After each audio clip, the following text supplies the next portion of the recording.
Boa noite, meus irmãos. Estamos aqui mais uma vez reunidos para o estudo da palavra do nosso grande Mestre, o Cristo, que aqui esteve para nos ensinar o caminho. Que possamos, com o estudo desse Evangelho, colocar em prática no nosso dia a dia o que aqui foi ensinado, o que aqui foi lido. Que possamos, com a colaboração dos nossos irmãos espirituais, corretamente interpretar os ensinamentos do Cristo, para que possamos, cada vez mais, chegarmos ao caminho do Reino Divino, nos aproximarmos do Grande Pai. Muito grato, que seja bastante proveitosa a nossa noite, o nosso estudo. Hoje aqui falaremos do capítulo 24 do Evangelho segundo o Espiritismo. Não ponhais a candeia debaixo do alqueire. Que no item 13, Coragem da Fé, nos diz o seguinte: aquele que me confessar e me reconhecer diante dos homens, eu também o reconhecerei e confessarei diante de meu Pai que está nos céus. E aquele que me renegar diante dos homens, também eu o renegarei diante de meu Pai que está nos céus. Mateus, capítulo 10, versículo 32 e 33. Item 14. Se alguém se envergonhar de mim e das minhas palavras, o Filho do homem também dele se envergonhará, quando vier na sua glória e na de seu Pai e dos santos anjos. Lucas, capítulo 9, versículo 26. No item 15. A coragem das opiniões próprias sempre foi tida em grande estima entre os homens, porque há mérito em afrontar os perigos, as perseguições, as contradições e até os simples sarcasmos, aos quais se expõe, quase sempre, aquele que não teme proclamar abertamente ideias que não são as de toda a gente. Aqui, como um todo, o merecimento é proporcionado às circunstâncias e à importância do resultado. Há sempre fraqueza em recuar alguém diante das consequências que lhe acarreta a sua opinião e em renegá-la. Mas há casos em que isso constitui covardia tão grande que, quanto fugir no momento do combate. Jesus profliga essa covardia do ponto de vista especial de sua doutrina, dizendo que se alguém se envergonhar de suas palavras, desse também ele se envergonhará, que renegará aquele que haja renegado, que reconhecerá perante o Pai que está nos céus aquele que o confessar diante dos homens. Por outras palavras, aquele que se houverem arreceado de se confessarem discípulos da verdade, não são dignos de se ver admitidos no reino da verdade. Perderão as vantagens da fé que alimentam, porque se trata de uma fé egoísta que eles guardam para si, ocultando-a para que não lhes traga prejuízo neste mundo. Ao passo que aqueles que, pondo a verdade acima de seus interesses materiais, a proclamam abertamente, trabalham pelo seu próprio futuro e pelo dos outros. Item 16. Assim será com os adeptos do Espiritismo, pois que a doutrina que professam não mais é do que o desenvolvimento e a aplicação do Evangelho. Também a eles se dirigem palavra do Cristo. Eles semeiam na terra o que colherão na vida espiritual. Colherão lá os frutos de sua coragem e de sua fraqueza. É um trecho encantador que nos mostra a maneira como devemos encarar a fé, a coragem, a perseverança, como devemos demonstrar a nossa fé. A perseverança que devemos ter na confiança em Deus. Porque o próprio Cristo nos falou que aquele que se arrecear de se confessar discípulo da verdade não são dignos de ser admitidos no reino da verdade. Então, gente, fica bem claro que são dignos, segundo nos fica entendido com esse trecho do Evangelho, são dignos de ser admitidos no reino da verdade aquele que se confessar discípulo da verdade sem algum receio. Fica bem claro, então, a necessidade que temos nós de exteriorizar, de desenvolver, de fazer visível a todos os nossos irmãos e professar, quando possível e necessário, a nossa fé em Deus. A nossa fé e confiança em Deus.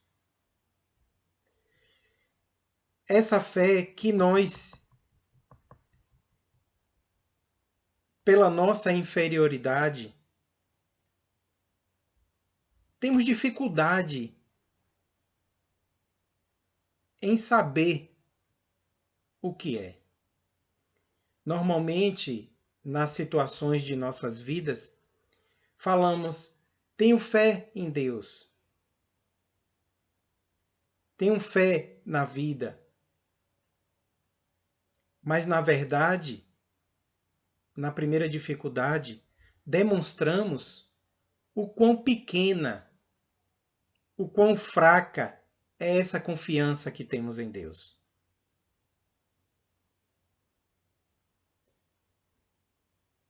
Paulo, o apóstolo dos gentios, foi quem melhor definiu a fé para nós em Hebreus,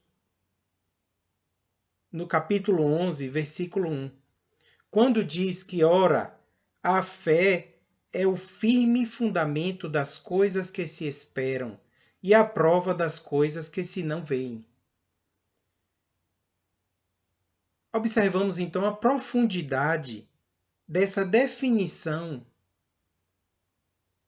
disso que em nós é ainda tão pouco, que é a questão da fé. Paulo nos diz que a fé é o firme fundamento das coisas que se esperam e a prova das coisas que se não veem.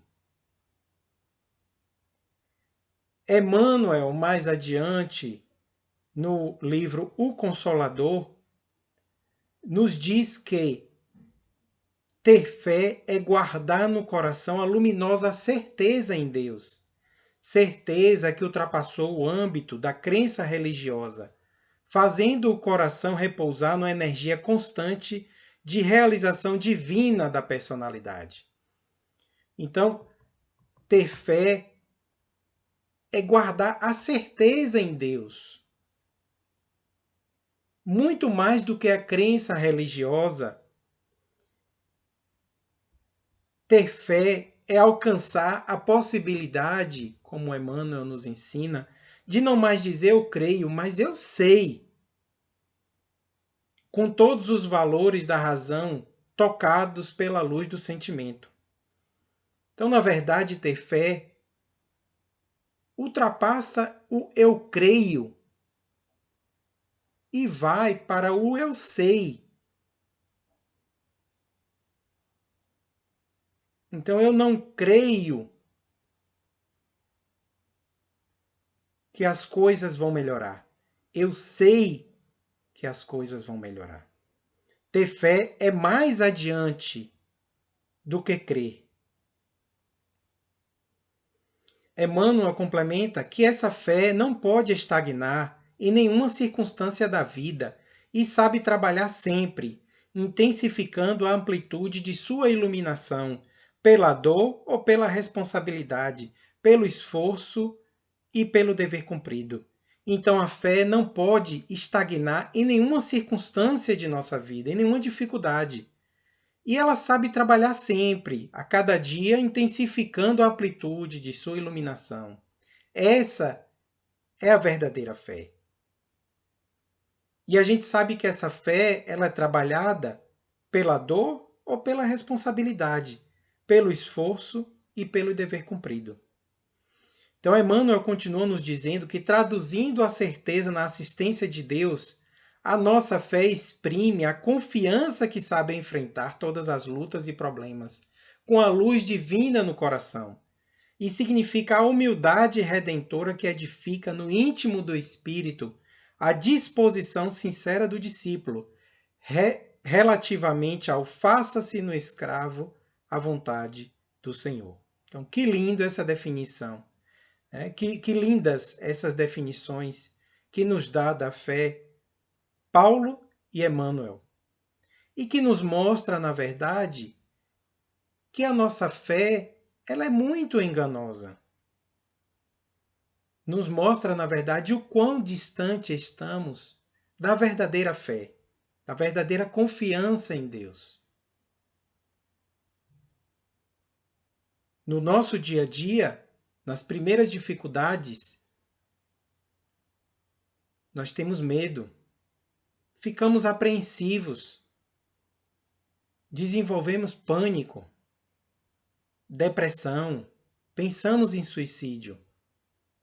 Isso nos mostra o quão distante estamos dessa fé que Paulo nos mostra, dessa fé que Emmanuel nos descreve, que ultrapassa a crença religiosa, que ultrapassa o eu creio e chega ao eu sei. Eu sei que as coisas acontecerão da melhor forma possível. Ainda que o meu parente venha a falecer, ainda que o pão da mesa venha a escassear, ainda que a minha casa seja humilde, ainda que hajam dificuldades de saúde, ainda que hajam problemas diversos, eu sei que as coisas irão dar certo. Essa é a verdadeira fé. Isso é o que devemos tentar dia a dia trabalhar em todos nós. Essa certeza, essa confiança em Deus.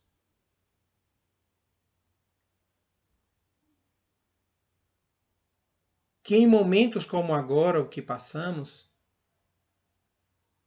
a gente observa o quão incipiente e fraca ela é. Paulo ainda nos fala em Hebreus, capítulo 11, que sem fé é impossível agradar a Deus, porque é necessário que aquele que se aproxima de Deus creia que ele existe e que é galardoador dos que o buscam. Então, gente, sem fé, nós não conseguiremos agradar a Deus. Nós não conseguiremos demonstrar o nosso amor a Ele, a menos que tenhamos fé. A verdadeira fé, a confiança.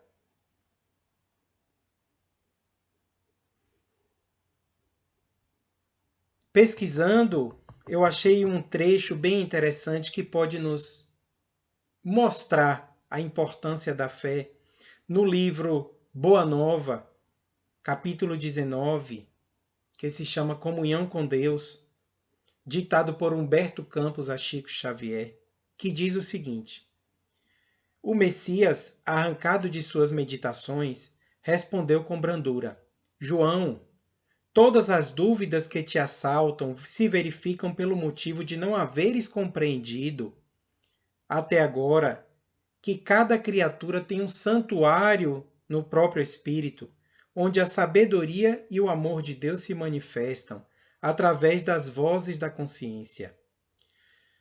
No que se refere à comunhão de nossas almas com Deus, recomendo que cada espírito ore no segredo de seu íntimo, no silêncio de suas esperanças e aspirações mais sagradas.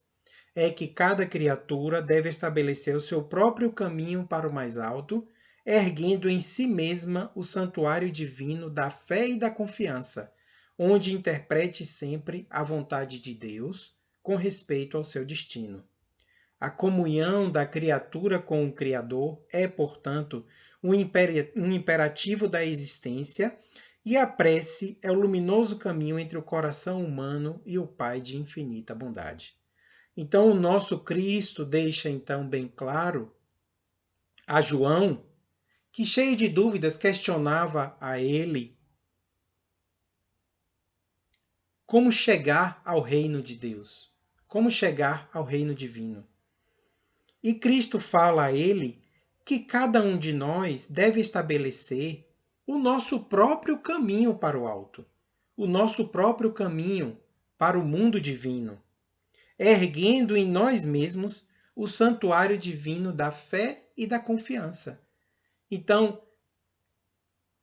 a minha fé, a minha confiança deve ser erguida por mim mesmo. A minha fé e a minha confiança será erguida em mim mesmo, interpretando a vontade de Deus, confiando nos desígnios dele, com respeito ao destino traçado. Então, é imperativo dessa forma que a comunhão com o Criador, a comunhão com Deus, exista em nossas vidas. A gente observa então que Paulo nos deixa bem claro em Hebreus, capítulo 11, que para eu demonstrar a Deus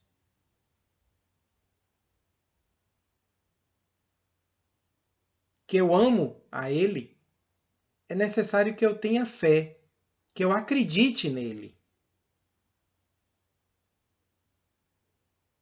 A forma que eu tenho de mostrar a Deus que eu busco o reino dele, o reino divino, é demonstrando a confiança que eu tenho nele, a verdadeira fé que eu tenho nele.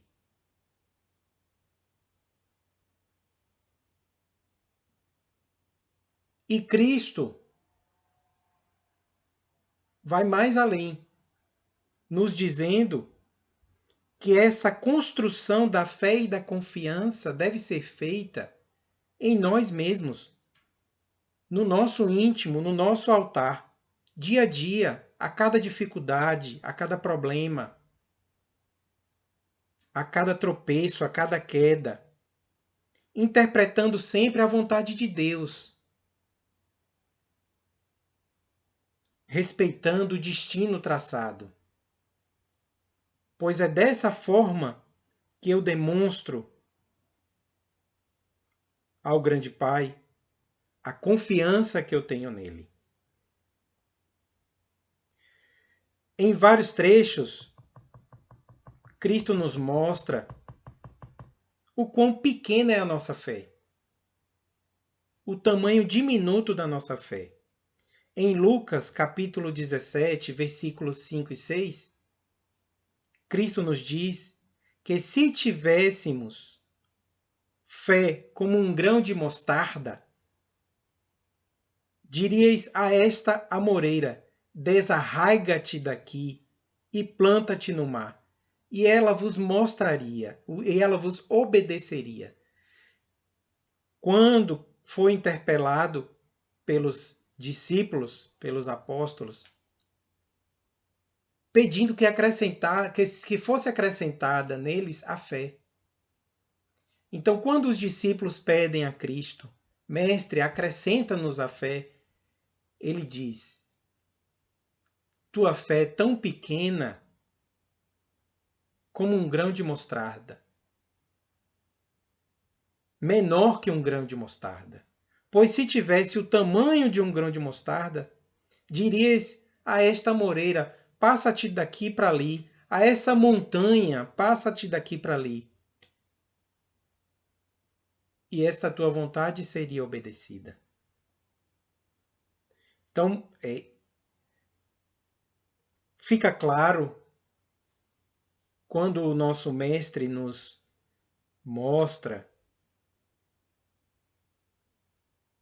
quão diminuta é a nossa fé. Isso não mudou de 2000 anos para cá. A humanidade continua ainda desacreditada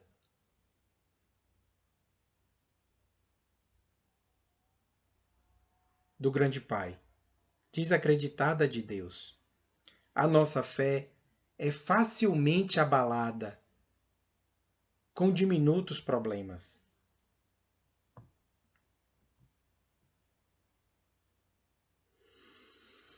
E o que acontece é que nós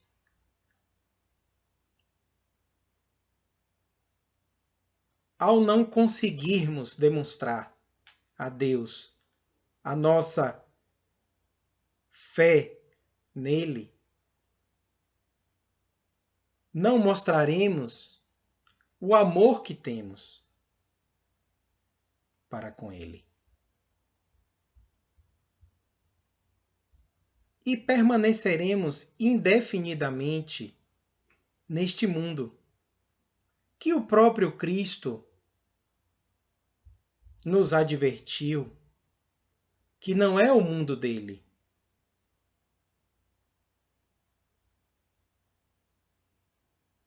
Está escrito em João capítulo 18, versículo 36, que o Mestre Cristo respondeu a Pilatos que o meu reino não é deste mundo. Quando Pilatos interrogou a ele: és rei? E por que estás aqui preso? Cristo diz: o meu reino não é deste mundo. Se o meu reino fosse deste mundo, pelejariam os meus servos para que eu não fosse entregue aos judeus. Mas agora o meu reino não é daqui. Então a gente observa claramente que o Mestre nos diz que o reino por ele aspirado, o reino que ele nos mostra, o reino que ele nos chama a atenção, que ele nos promete, se fosse cumprido o mandamento, as leis divinas, não é aqui, não é daqui. Pelo menos agora, não é aqui. E ainda em João, capítulo 14, versículo 1 e 2, Cristo nos diz: não se turbe o vosso coração. Crede em Deus, crede também em mim. Na casa de meu Pai há muitas moradas. Se não fosse assim, eu vou-lo teria dito: vou preparar-vos o lugar. Fica bem claro, então, que o Cristo nos promete um reino de justiça, de paz, de sabedoria, um reino de perfeição, que é o reino divino, mas que este reino não é daqui.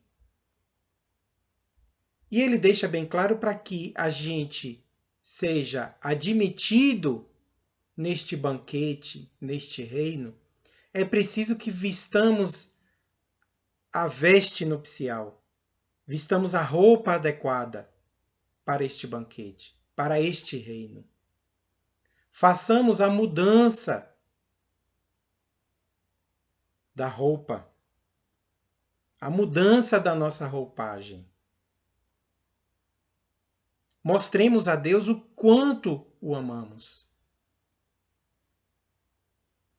Mostremos ao Pai a confiança que temos nele. Pois senão continuaremos aqui, na roda das encarnações, nascendo e morrendo, no meio dos sofrimentos e das aflições, nos planetas assim destinados, já que a Terra passa por um momento de transição e não mais acomodará espíritos como os nossos. Então continuaremos nessa roda de encarnações indefinidamente, até que mostremos o nosso amor a Deus. Até que cumpramos as leis divinas.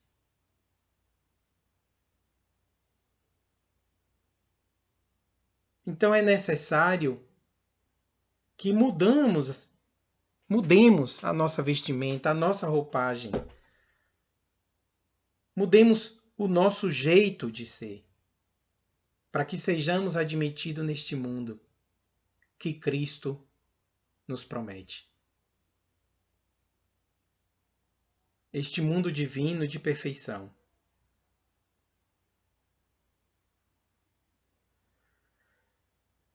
Em vários momentos, os apóstolos perguntam a Cristo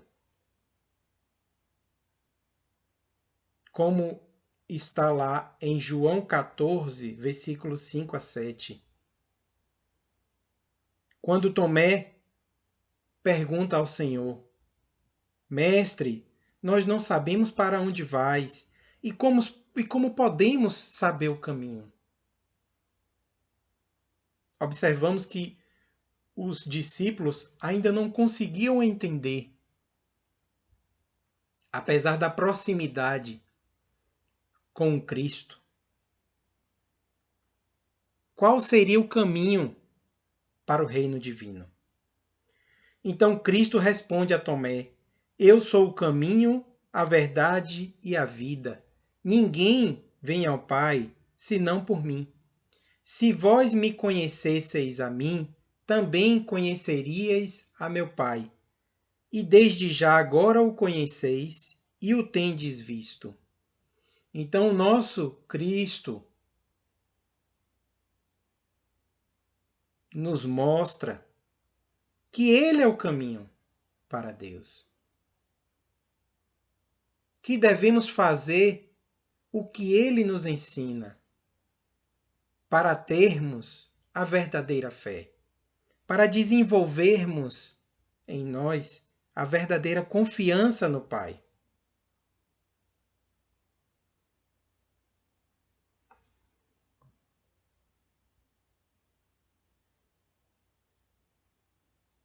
Em João, nesse mesmo capítulo 14, mais adiante,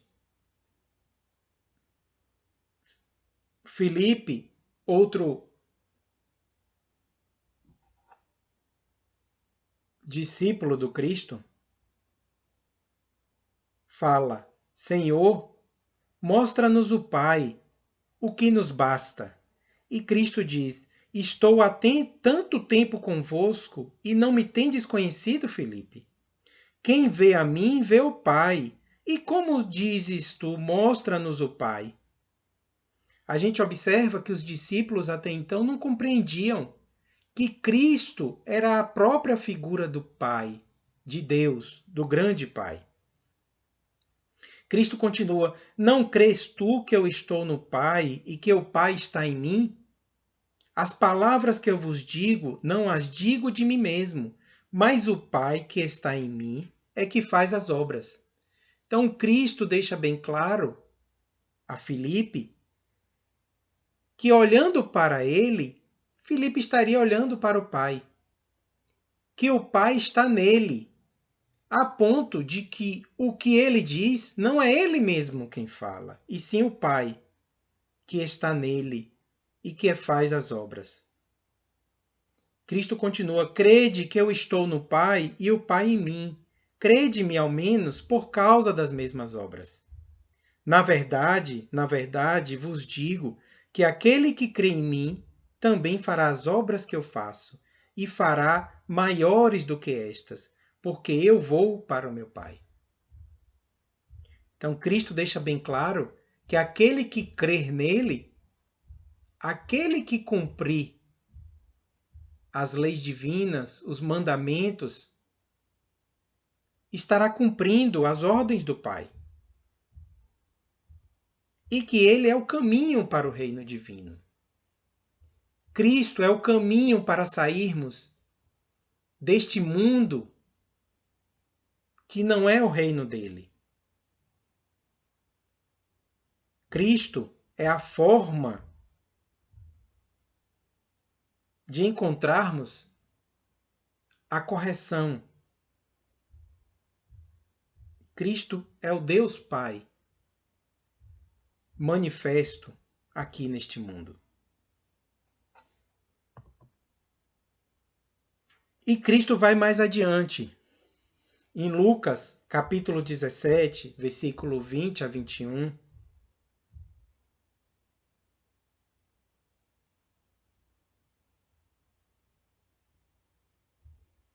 o Cristo nos fala, quando interrogado pelos fariseus, sobre quando havia de vir o reino de Deus, o reino divino.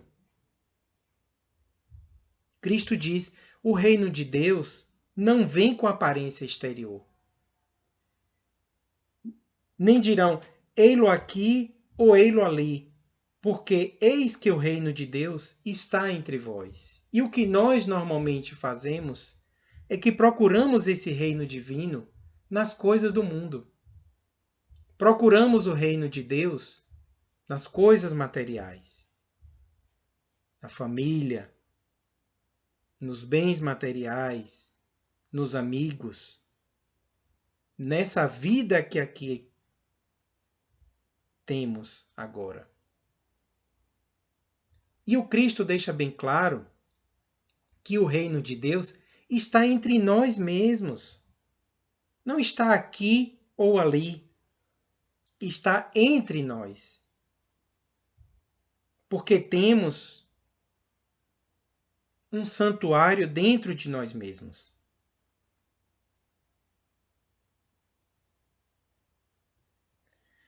Cristo nos alerta também que não basta apenas dizer Senhor, Senhor, para entrar no reino de Deus, no reino divino.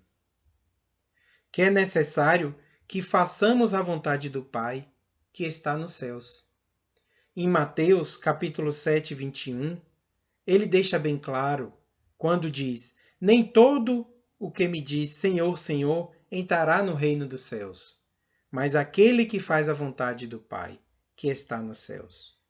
Então, para que a gente chegue ao reino de Deus, não é suficiente que fiquemos, Senhor, Senhor, falando das coisas de Deus. É necessário que façamos a vontade do Pai.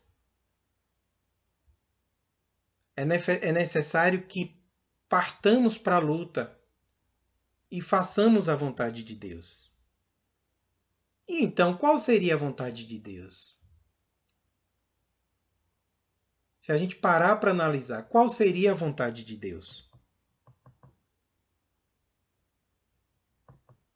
O nosso mestre, como sempre, nos ensina a vontade do Pai. Porque quando interrogado pelo doutor da lei, está lá em Mateus, capítulo 22, versículo 35, 40,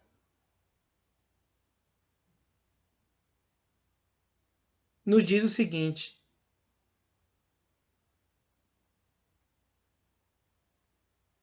amarás o Senhor teu Deus de todo o coração, de toda a tua alma, de todo o teu pensamento. Este é o primeiro e grande mandamento.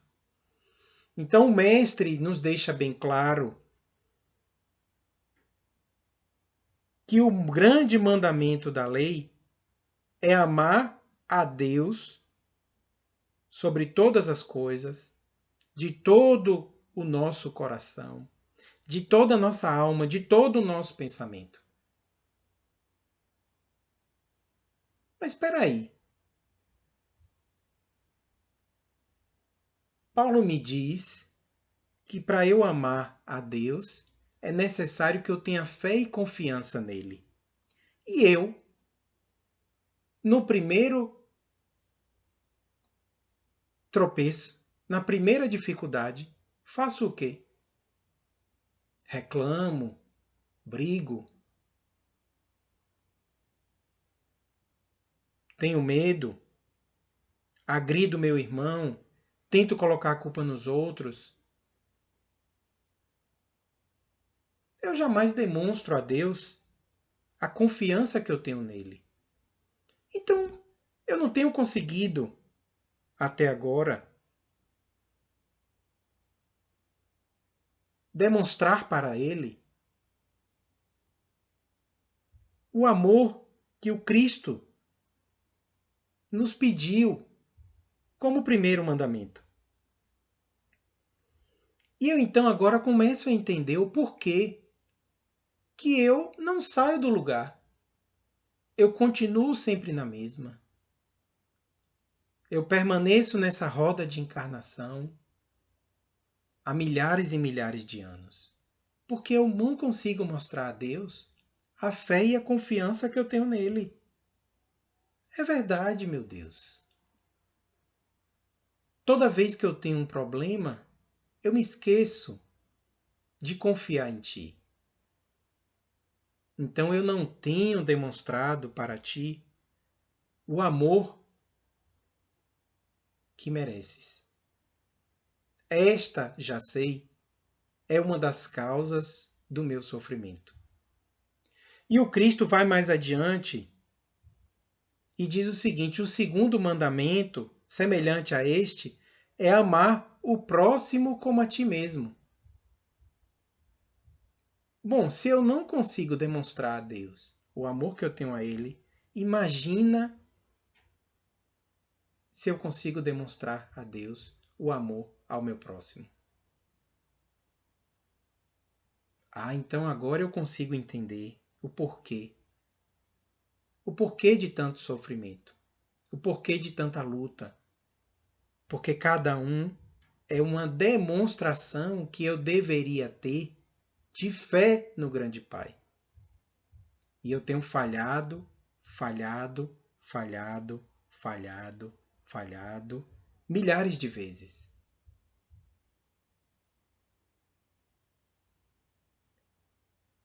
Interessante como nós temos replicado os nossos erros há muitas encarnações. Interessante como nós relutamos em aprender. Estudamos, estudamos, estudamos e relutamos tanto em aprender. Bom, mais adiante, o Mestre deixa bem claro para todos nós que o reino divino, o reino de que Cristo nos falava, que não é aqui, pelo menos até agora, esse reino de Deus vem para todos nós quando amarmos a Deus, quando tivermos fé e confiança nele. Está lá em João, capítulo 14, versículo 18 a 24, o seguinte. Cristo nos fala: não vos deixarei órfãos, voltarei para vós. Ainda um pouco, e o mundo não me verá mais. Mas vós, ele fala para os discípulos, me vereis, porque eu vivo e vós vivereis. Naquele dia conhecereis que eu estou em meu Pai, e vós em mim, e eu em vós, para os discípulos. Aquele que tem os meus mandamentos e os guarda, esse é o que me ama. Então, aquele que cumpre os mandamentos, e a gente acabou de falar aqui os dois principais, amar a Deus acima de todas as coisas e ao próximo como a ti mesmo, aquele é que ama a Cristo. E o Cristo nos deixa bem claro que ele é a face viva de Deus, que quem vê a ele, vê ao Pai. Ele fala isso em vários momentos para nós. Então, aquele que tem os meus mandamentos e os guarda, esse é o que me ama. E aquele que me ama será amado de meu Pai, e eu o amarei e me manifestarei a ele. Então, quando nós amarmos a Deus, quando nós cumprirmos os mandamentos que acabamos de aqui falar, quando nós confiarmos no grande Pai, o Cristo prometeu que se manifestará a nós. E continua, disse-lhe Judas, Senhor, de onde vem que te has de manifestar a nós e não ao mundo? Judas ainda duvidoso, a gente observa o quanto os discípulos ainda estavam duvidosos de tudo aquilo, pergunta, de onde virás para se manifestar a nós, já que dizes que não estará mais entre nós? Jesus respondeu, se alguém me ama, guardará a minha palavra, e meu Pai o amará. E viremos para ele e faremos nele morada. Olhe que interessante. Então, se nós conseguirmos amar a Deus, demonstrando a verdadeira e pura fé, guardando os mandamentos que o Mestre nos ensinou, o Cristo nos ensinou,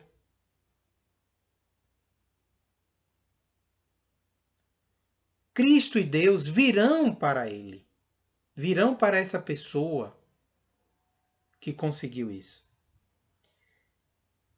E o reino de Deus fará morada nessa pessoa. Então, olhe que interessante.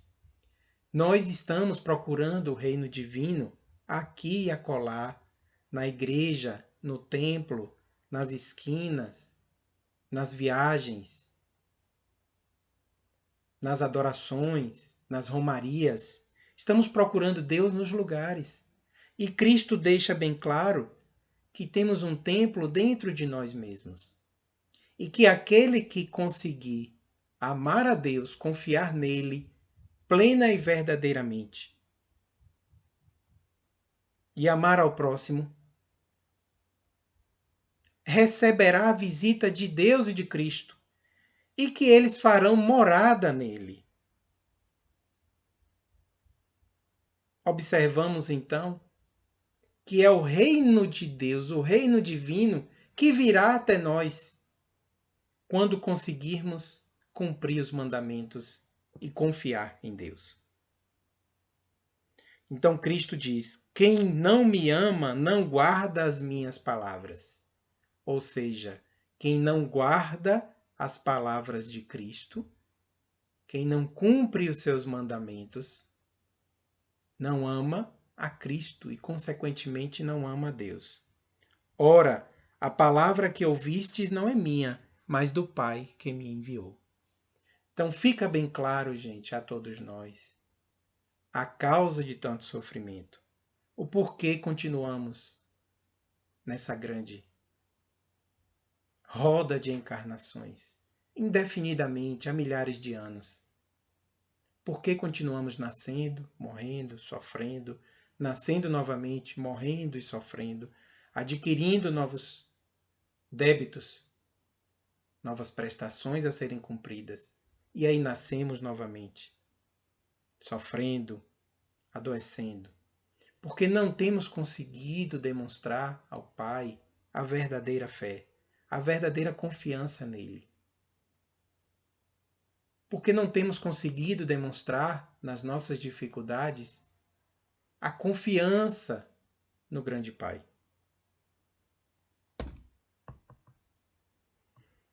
Achei também muito interessante no livro Boa Nova, no capítulo 6,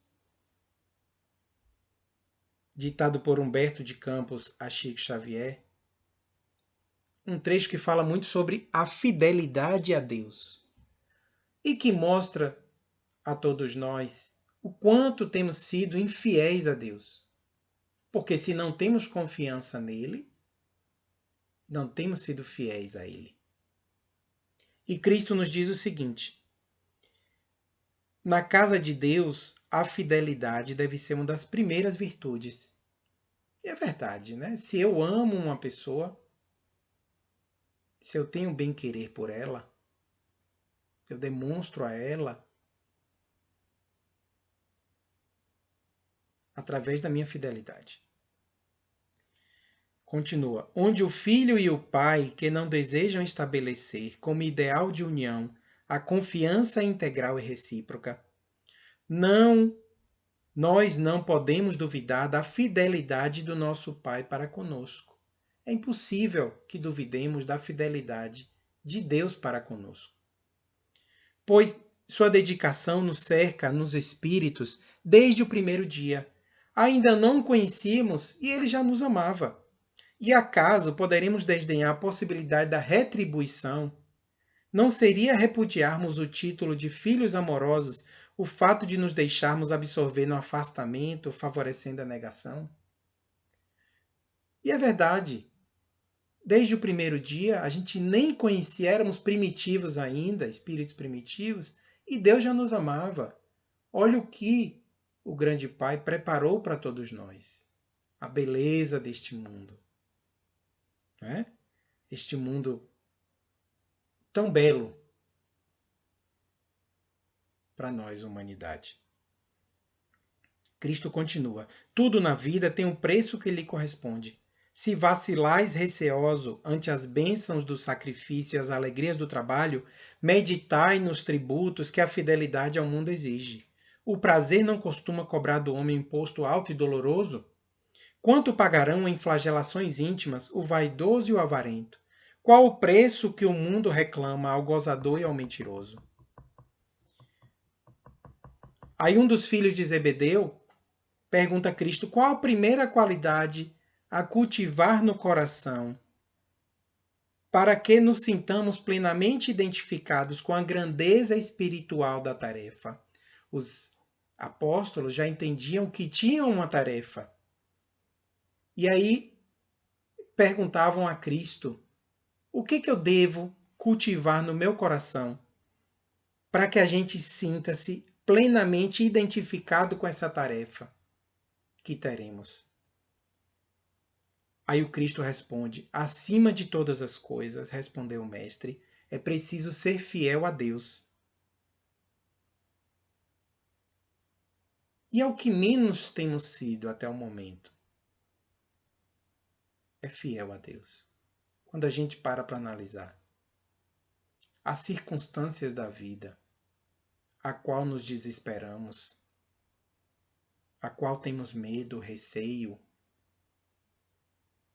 a qual nos gera desconforto, a gente observa o quão pequena é a fé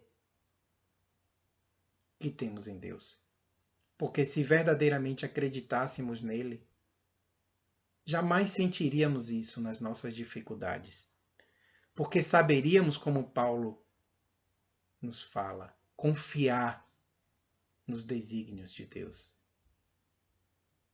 Saberíamos que aquela seria mais uma situação a qual eu deveria passar e que sairia vitorioso, ainda que os resultados não fossem os esperados por mim. Mas verdadeiramente temos sido infiéis a Deus. É o que temos sido na roda das encarnações, nas milhares de anos que aqui estamos. Então a pequena assembleia parecia altamente elevada e satisfeita, mas André inquiriu: mestre, nestes últimos dias tenho me sentido doente e receio não poder trabalhar com os demais companheiros. Como poderei ser fiel a Deus estando enfermo? E é o que nós fazemos. Eu não sou fiel a Deus porque eu estou doente, porque eu não tenho dinheiro, porque eu não posso ir à missa, porque eu não posso ir à igreja, porque eu não posso comprar um livro, porque eu não tenho pão para comer, porque meu filho está doente, porque a vida é ingrata. É isso que nós temos feito. Achamos uma desculpa. Sempre achamos uma maneira de nos justificar a nossa infidelidade a Deus. Então o mestre fala: ouve, replicou o Senhor com certa ênfase, nos dias de calma é fácil provar-se fidelidade e confiança. Não se prova, porém, dedicação verdadeiramente, senão nas horas tormentosas, em que tudo parece contrariar e perecer. O enfermo tem consigo diversas possibilidades de trabalhar para nosso Pai, com mais altas probabilidades de êxito no serviço, tateando ou rastejando, busquemos servir ao Pai que está nos céus, porque nas suas mãos divinas vive o universo inteiro. André, se algum dia teus olhos se fecharem para a luz da terra, serve a Deus com a palavra e com os ouvidos. Se ficares mudo, toma a si mesmo a charrua, valendo-te da tua mão. Ainda que ficasses privado dos olhos e das palavras, das mãos e dos pés, poderias servir a Deus com paciência e coragem, porque a virtude é o verbo dessa fidelidade que nos conduzirá ao amor dos amores. Então, olhe que lindo, o Cristo nos fala que podemos servir, ser fiéis a Deus, de qualquer forma, aleijado, doente, cego, paralítico, com fome, mesmo tendo perdido o nosso ente querido, o nosso filho, o nosso pai, o nosso vizinho, o nosso amigo. Mesmo não tendo mais dinheiro para manter as riquezas. Mesmo tendo perdido tudo nesta vida, ainda assim poderemos servir a Deus, amar a Deus, ser fiéis a Deus. E a gente observa então que é o único caminho que nós temos para seguirmos rumo ao reino divino. O reino divino que o Cristo tanto nos prometeu. Que nós, aqui, neste mundo, temos desprezado todas as chances que recebemos para chegar a esse reino divino. Porque precisamos demonstrar ao nosso grande Pai o amor a Ele. Cristo nos deixou bem claro. Tu tens que amar a Deus acima de todas as coisas. Primeiro mandamento. E amar ao próximo como a ti mesmo. Se fizeres isso, aí está resumida a lei. Chegarás ao reino divino. A grande questão é que nós não conseguimos amar a Deus, muito menos amar ao próximo. Nós não conseguimos demonstrar ao Pai a nossa fé e confiança nele. E Paulo, o apóstolo dos gentios, nos deixa bem claro que não conseguiremos jamais, na sua clareza espiritual, Paulo nos mostra que não conseguiremos demonstrar nossa fé em Deus, demonstrar o nosso amor ao Pai, se não tivermos confiança nele. Se não entendermos que, por mais difícil que seja a minha situação, eu preciso amar a Deus, eu preciso não reclamar, eu preciso tentar ajudar ao meu próximo, independente da maneira que eu esteja, eu preciso continuar amando a Deus, independente do que eu esteja fazendo, do local onde eu esteja. Eu não preciso ir àquela região do planeta para demonstrar a Deus o amor que eu tenho a Ele. Eu não preciso ir na igreja, eu não preciso ir no centro, eu não preciso ir no templo, porque Cristo nos deixa bem claro, o santuário está dentro de você mesmo. O caminho para o reino divino está dentro de nós. O caminho para o reino divino é através do nosso grande mestre. Ele veio para nos ensinar isso. Ele veio para nos mostrar que há como sair disso tudo, que há como sair desta roda de encarnações, há como sair deste mundo material, há como sair para o reino divino. É preciso que nós mantenhamos a confiança em Deus, amemos a Deus, amemos ao nosso próximo. Deixemos de lado as coisas deste mundo, como o próprio Cristo nos ensinou. Não acumulemos riqueza que os ladrões roubam, que as traças corroem e que o enferrugem acaba. Acumulemos riqueza no céu, no reino divino. E como é que vamos acumular riqueza no reino divino? Amando a Deus acima de todas as coisas e ao próximo como a nós mesmos. Observamos então a grandeza deste ensinamento, a grandeza deste item do Evangelho. Que possamos colocá-lo em prática no nosso dia a dia. Que possamos colocá-lo como meta em nossas vidas, para que saiamos disso tudo. Muito grato, muito agradecido. Vamos fazer agora a oração de encerramento, agradecendo aos nossos irmãos espirituais pela acolhida, pela companhia nesta jornada. Que possamos ser para eles também como alunos dedicados na aprendizagem do caminho. Agradecer ao grande Pai por ter nos enviado o grande ensinamento.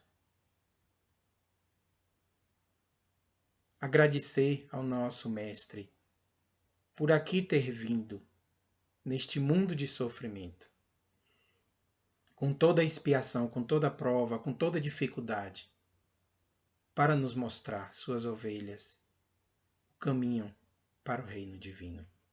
Que possamos, grande Mestre, aprender a amar a Deus e ao próximo como tu nos ensinastes. Muito obrigado, muito grato, muita paz.